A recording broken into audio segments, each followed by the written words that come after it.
2 दिन पहले सीबीआई के एक अधिकारी ने सुसाइड किया और उसकी पूरी खबर आप लोगों ने, मीडिया ने भी दिखाई थी कि किस तरह से एक सीबीआई के अधिकारी ने सुसाइड किया है।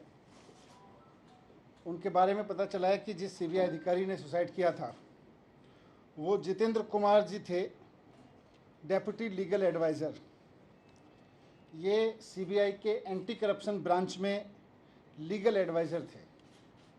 इनका काम था लीगली चीज़ों को अप्रूव करना, उनको रिजेक्ट करना, उनकी सारी लीगलिटी को देखना।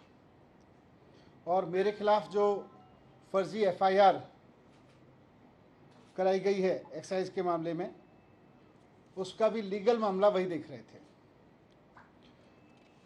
पता ये चला है कि मेरे खिलाफ गलत तरीके से केस बनाकर ये उनके ऊपर दबाव डाला जा रहा था कि मेरे खिलाफ गलत तरीके से केस बनाकर मुझे अरेस्ट कराने की लीगल मंजूरी दें। उनके ऊपर जिन अधिकारी ने, सीबीआई के जिस अधिकारी ने सुसाइड किया है, उनके ऊपर गलत तरीके से दबाव बनाया जा रहा था कि मेरे खिलाफ इलीगल तरीके से, फर्जी तरीके से केस बना के मेरे अरेस्ट को मंजूरी दें, जिसको वो मंजूरी नहीं दे रहे थे। उनके ऊपर इतना दबाव था कि वो मानसिक दबाव में आ गए और उन्होंने सुसाइड कर लिया। ये बहुत दुखद घटना है कि सीबीआई के एक अधिकारी को, जिसको दिख रहा था कि पूरा का पूरा मामला फर्जी है, उसके ऊपर इतना दबाव बनाया गया गलत काम करने के लिए कि उसको आत्महत्या करने पर मजबूर होना पड़ा। मुझे फंसाने के लिए, मुझे अरेस्ट करने के लिए, किसी फर्जी केस को लीगली साउंड बनाने के लिए एक अधिकारी पर इतना दबाव बनाने पर आ गए ये लोग कि अब बेचारे उस अधिकारी को सुसाइड करना पड़ा। ये बहुत अफसोसजनक है। मेरी उनके परिवार के प्रति बहुत संवेदना है उनकी असमय इस घटना से। मैं आज प्रधानमंत्री जी को भी कहना चाहता हूँ कि आप मुझको फंसाना चाहते हैं फर्जी तरीके से, फंसा लीजिए। आप मेरे ऊपर रेड कराना चाहते थे, आपने रेड करा ली। आप फर्जी एफआईआर करा चुके मेरे ऊपर। आप मुझे अरेस्ट कराना चाहते हैं, आप बता दीजिए, जहाँ कहोगे मैं आ जाऊँगा। लेकिन इस तरह से अधिकारियों के ऊपर दबाव बना के उन्हें फांसी लगाने पे, उन्हें आत्महत्या करने पे मजबूर मत कीजिए। इससे घर उजड़ रहे हैं। ये ठीक नहीं है। आप हर वक्त यही सोचते रहते हैं मैं सीबीआई का इस्तेमाल कैसे करूं, मैं ईडी का इस्तेमाल कैसे करूं, मैं चुनी हुई सरकारों को कैसे गिराऊं, चुने हुए एमएलएज को कैसे खरीदूं। आप स्कूल बनाने पे कब सोचेंगे? आप अस्पताल बनाने पे कब सोचेंगे? आप महंगाई कम करने पे कब सोचेंगे? आप रोज़गार देने पे कब सोचेंगे? आप केवल यही सोचते रहते हैं कि कैसे सीबीआई पे दबाव बना के चुनी हुई सरकार को गिराऊं विपक्ष की, कैसे चुने हुए एमएलएज को खरीद लूँ विपक्ष के। मैं आज आपके सामने, इस घटना से मैं बहुत आहत हूँ और मैं आपके सामने प्रधानमंत्री जी से 3 प्रश्न पूछना चाहता हूँ। जो सीबीआई के अधिकारी ने सुसाइड किया, जिसके ऊपर बहुत दबाव था कि वो मेरे खिलाफ पूरे के पूरे केस को लीगली साउंड बनाए और उनको आत्महत्या करनी पड़ी जितेंद्र कुमार जी को, उसके सिलसिले में मैं प्रधानमंत्री जी से 3 सवाल पूछना चाहता हूँ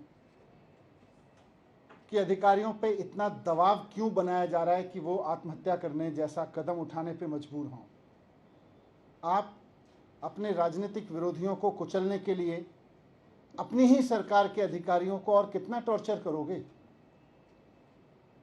दूसरा सवाल है मेरा कि क्या अब भारत की केंद्र सरकार का काम केवल ऑपरेशन लोटस चलाना रह गया है? जिस तरह से राज्यपालों से, उपराज्यपालों से दबाव डाल के उनसे उल्टे सीधे काम कराए जा रहे हैं, जिस तरह से सीबीआई पे दबाव डाल के, ईडी पे दबाव डाल के उल्टे सीधे काम कराए जा रहे हैं, तो क्या अब केंद्र सरकार का काम केवल ऑपरेशन लोटस चलाना रह गया है? ये मेरा दूसरा सवाल है प्रधानमंत्री जी से। और तीसरा सवाल है कि जनता की चुनी हुई सरकारों को कुचलने के लिए और कितनी कुर्बानियां आप लेंगे, ये बताएं। ये बहुत दुखद घटना है। विपक्षी सरकारों को कुचलने के लिए सीबीआई के ऊपर इतना दबाव कि अधिकारियों को सुसाइड करने पे मजबूर होना पड़े, ये इस देश में पहले कभी नहीं हुआ। बहुत दुखद है और मैं उम्मीद करता हूं कि प्रधानमंत्री जी मेरे इन तीनों सवालों को गंभीरता से लेंगे और थोड़ा इस पर सोचेंगे। की है और उसमें वो आपके ऊपर आरोप लगा रहे हैं और एक स्टिंग ऑपरेशन किया जिसमें आरोपी नंबर 13 का स्टिंग ऑपरेशन दिखा रही है बीजेपी और आरोप लगा रही है कि 6% कमीशन दिया गया। देखो, इन्होंने भारतीय जनता पार्टी काफ़ी दिन से चिल्ला रही है, घपला हो गया, घपला हो गया, कभी 1300 करोड़, कभी 8000 करोड़, कभी 500 करोड़, कभी 144 करोड़, कभी 30 करोड़। फिर सीबीआई से इन्होंने एफआईआर कराई तो सीबीआई ने भी ढूंढ ढांड के दूर से कहीं से स्ट्रेच करके दो कंपनियों के बीच की किसी वाइट डीलिंग को ज़बरदस्ती मेरे ऊपर थोपने की कोशिश की, वो भी सोर्सेज के हवाले से। तो एफआईआर में लिखा, उसके बेस पे मेरे घर पे रेड डलवा दी, घर पे कुछ नहीं मिला। मेरे परिवार का लॉकर तलाश लिया बैंक का, उसमें कुछ नहीं मिला। अब जब सीबीआई से एक तरह से क्लीन चिट मिल गई कि जी इनके पास तो कुछ नहीं मिल रहा, तो अब बीजेपी कह रही है जी देखो सीबीआई नहीं ढूंढ पाई, अब हम स्टिंग करके देंगे। फिर वो कोई सड़क पे चौराहे पे खड़े होकर किसी को गाड़ी पे बिठा के कुछ कहते हैं, उसके कोई सवाल जवाब करते हैं, वो स्टिंग है? मजाक है। तो ऐसे स्टिंग मेरे पास भी है, मैं भी दे दूंगा कल बहुत सारे, फिर आप उसको भी चलाना। Thank you. कुछ नहीं है।